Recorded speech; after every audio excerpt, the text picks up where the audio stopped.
We then hook them up to an electroencephalogram or a more direct neural probe and measure the resulting brain activity. The stage is set for a direct confrontation between the two rival paradigms of consciousness. The data from our instruments will now serve as the judge. Let's walk through the prediction made by the Orch-OR theory. It is direct, quantitative, and unambiguous. In the control brain, with its normal mass microtubules, the quantum superpositions of tubulin proteins will evolve, accumulating gravitational self-energy (EG) until they reach the collapse threshold at time tau. The theory posits this tau is about 25 milliseconds, giving rise to the familiar 40 Hz gamma rhythm associated with consciousness. This is our baseline. Now, we turn to the brain with the isotopically enriched microtubules. These tubulins are heavier. When they enter superposition, the amount of mass being separated from itself is greater than in the control case. This increased mass directly leads to a larger gravitational self-energy, ERG.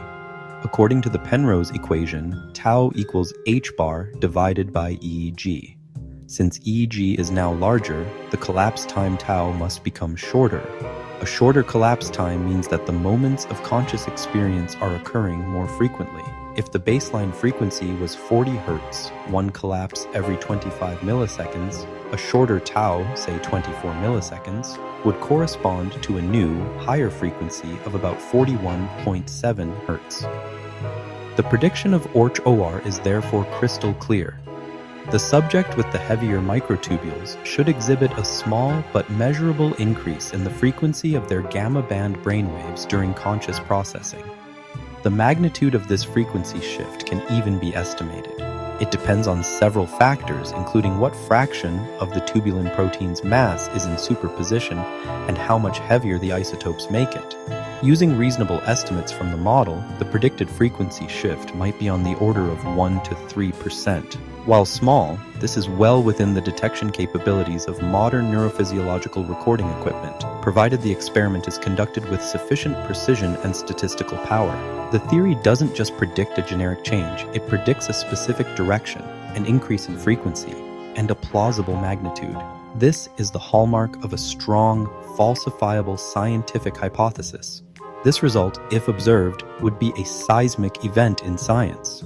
It would provide the first ever experimental evidence that a quantum gravitational process is happening within the brain and is directly linked to the timing of conscious experience.